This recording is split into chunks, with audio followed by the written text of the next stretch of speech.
Hello to all students. VBPS Etawah Bhopji Chomu Jaipur के YouTube channel पर आप सभी स्टूडेंट्स का हार्दिक स्वागत है। डियर स्टूडेंट्स, आज हमारा जो टॉपिक है वो है पाचक ग्रंथियाँ, डाइजेस्टिव जो ग्लैंड्स हैं ह्यूमन में वो कौन कौन सी पाई जाती हैं उनके बारे में हम आज बात करेंगे। तो मनुष्य में 3 प्रकार की पाचक ग्रंथियां हैं जो भोजन के पाचन में क्या होती है, सहायक होती हैं। इनमें हम बात करेंगे एक तो लार ग्रंथि की, स्लाइवरी जो ग्लैंड्स हैं उनकी, एक यकृत ग्रंथि की, लीवर ग्रंथियों की, एक अग्नाशय पैंक्रियाज जो ग्लैंड हैं उनकी बात करेंगे। फिलहाल अपन सबसे पहले बात करते हैं जो लार ग्रंथि है, स्लाइवरी जो ग्लैंड है उसकी हम बात करें तो सबसे पहले तो यहाँ ये देखें कि जो लार ग्रंथियाँ हैं या जितनी भी जो पाचक ग्रंथियाँ हैं, पाचक ग्रंथियाँ यहाँ कैसी हैं, बहिस्रावी हैं, एक्सोक्राइन ग्रंथियाँ होती हैं। इनमें उत्पत्ति के आधार पर, उद्भव के आधार पर हम बात करें तो लार जो ग्रंथियाँ हैं वो उत्पत्ति के आधार पर एक्टोडर्मल हैं। इनकी उत्पत्ति भ्रूणीय एक्टोडर्म स्तर से होती है। यकृत और अग्नाशय ग्रंथियों की बात करें तो ये जो दोनों ग्रंथियां हैं ये भ्रूणीय उत्पत्ति के आधार पर एंडोडर्मल हैं, अर्थात जो एंडोडर्म जनन स्तर होता है उससे इन दोनों का क्या होता है, उद्भव होता है। लार ग्रंथियों की हम बात करें तो लार ग्रंथियां जो हैं अपनी किसमें खुलती हैं, मुख गुहा में। मेनली इनके द्वारा लार का क्या किया जाता है, स्त्राव किया जाता है, स्लाइवा का इनके द्वारा स्त्राव किया जाता है। लार एक श्लेष्मीय क्या होता है, पदार्थ होता है। लार में कुछ एंजाइम्स भी क्या होते हैं, प्रेजेंट होते हैं, जो भोजन के पाचन में भी क्या होते हैं, सहायक होते हैं। मेनली यहाँ लार जो है, लार में 99% के लगभग जल प्रेजेंट होता है, वाटर पाया जाता है। और लार का हम pH ज्ञात करें तो लगभग 7.2 pH होता है, अर्थात हल्की क्षारीय। लार कैसा है, हल्का क्षारीय प्रकृति की होती है। और लार जो है इसमें कुछ एंजाइम पाए जाते हैं जैसे टाइलिन है, इसके अलावा लाइसोजाइम है, ठीक है। तो यहाँ जो टाइलिन है वह स्टार्च को किस में चेंज करता है, माल्टोज में चेंज करता है या बदलने का क्या करता है, कार्य करता है। लाइसोजाइम की हम बात करें तो लाइसोजाइम जो एंजाइम है हानिकारक जो जीवाणु, बैक्टीरिया वगैरह हैं, जीवाणुओं को क्या करता है, नष्ट करता है, जीवाणुओं को नष्ट करता है, ठीक है। इसके अलावा जो लार है, लार भोजन को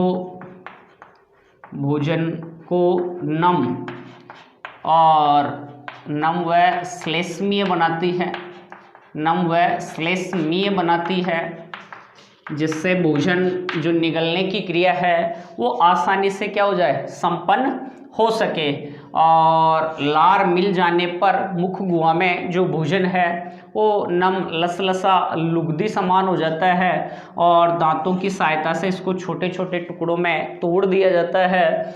और यहाँ जो पचित भोजन है, इस पचित भोजन को हम क्या कहते हैं, बोलस कहते हैं। क्या कहते हैं, बोलस कहते हैं। तो ये तो सामान्य लार की हम जानकारी की बात करें।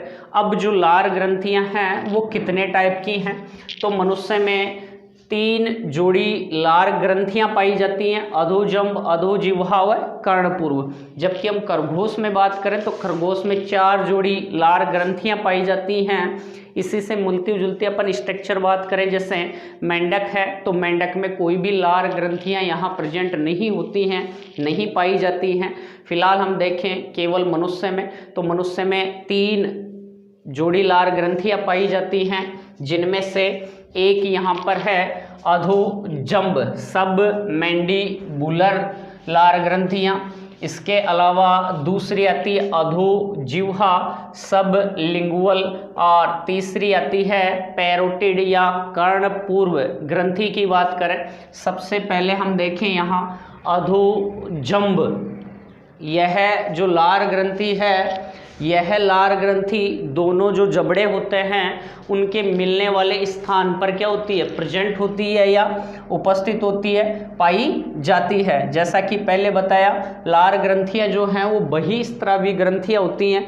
एक्सोक्राइन ग्रंथि है ऐसी ग्रंथियां जिनके द्वारा स्रावित जो रासायनिक पदार्थ है उसको एक स्थान से दूसरे स्थान तक पहुंचाने के लिए इनके पास क्या प्रेजेंट होती हैं, नलिकाएं पाई जाती हैं। तो यहाँ जो अधोजंब है, इस अधोजंब से मेनली लार व श्लेष्मा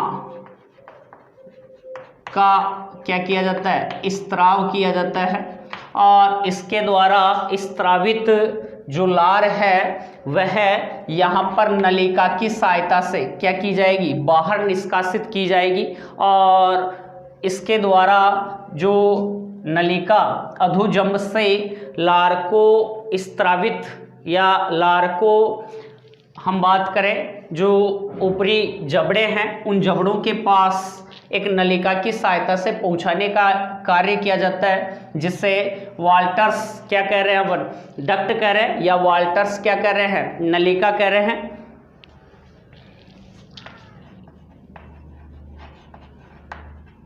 वाल्टर्स डक्ट, वाटर्स जो डक्ट होती है उस डक्ट या उस नलिका की सहायता से जो अधोजंब जो है या सब मैंडिबुलर जो है वह जो अग्र चैवर्णक दांत हैं उनके पास इसको क्या किया जाता है, मुक्त किया जाता है, या लार को रिलीज करने का यहाँ कार्य किया जाता है। क्लियर यहाँ पे। नेक्स्ट हम अगली ग्रंथि की बात करें, अधोजिह्वा सबलिंगुअल ग्रंथि होती है, और सबलिंगुअल जो ग्रंथि है नाम से स्पष्ट है, अधोजिह्वा ये जो ग्रंथि है जीभ के नीचे जो फ्रेनुलम तंतु है उसके पास यहाँ प्रेजेंट होती हैं, और ये जो ग्रंथि है इसके द्वारा भी जो नलिकाएं हैं वो निकलती हैं, और इसके द्वारा निकलने वाली जो नलिकाएं होती हैं उन्हें बार्थोलिन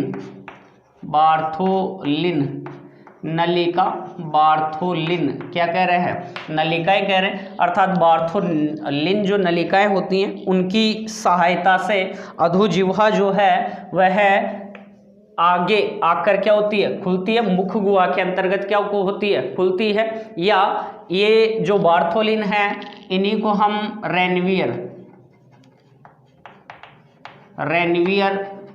डक्ट कह सकते हैं, रेनवियर नलिकाएं कह सकते हैं। तो अधोजिह्वा जो है बार्थोलिन या रेनवियर जो नलिकाएं होती हैं उनकी सहायता से मुख गुहा में आकर क्या होंगी, खुलेंगी। उसके बाद में तीसरी जो सबसे बड़ी और महत्वपूर्ण जो ग्रंथि आती है वो है यहाँ पैरोटिड या कर्णपूर्व ग्रंथि आती हैं, और पैरोटिड या जो कर्णपूर्व ग्रंथियाँ हुए वो अपने जो कान होते हैं उनके पास में, उनके आगे, कान के आगे स्थित होती है, इसलिए इन्हें कर्णपूर्व क्या कहते हैं, ग्रंथि कहा जा रहा है। और एक जोड़ी ये ग्रंथियाँ यहाँ क्या होती हैं, प्रेजेंट होती हैं।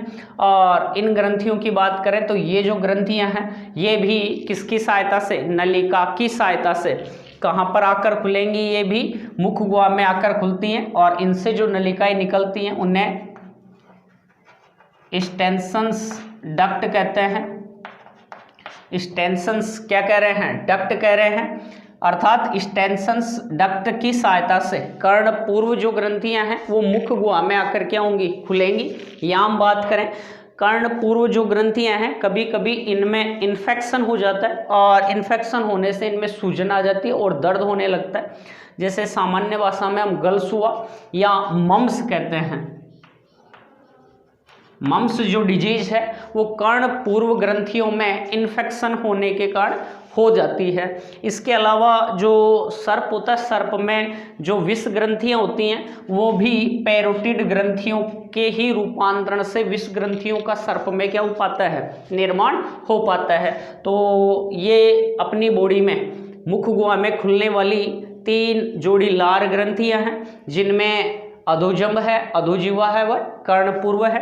क्लियर। इन सभी ग्रंथियों के द्वारा लार का स्त्राव किया जा रहा है। लार भोजन को नम श्लेष्मीय बनाता है। कुछ पाचक एंजाइम इसके पास प्रेजेंट है, जैसे एमाइलेज है, लाइसोजाइम है, या एमाइलेज या टाइलिन जो एंजाइम है वो प्रेजेंट है। तो ये जो एंजाइम्स हैं वो भोजन की जटिल अवस्था, जैसे स्टार्च को यहाँ एमाइलेज या टाइलिन द्वारा माल्टोज में चेंज कर दिया जाता है। कुछ जीवाणुओं को यहाँ क्या किया जाता है, नष्ट करने का क्या किया जाता है, कार्य किया जाता है।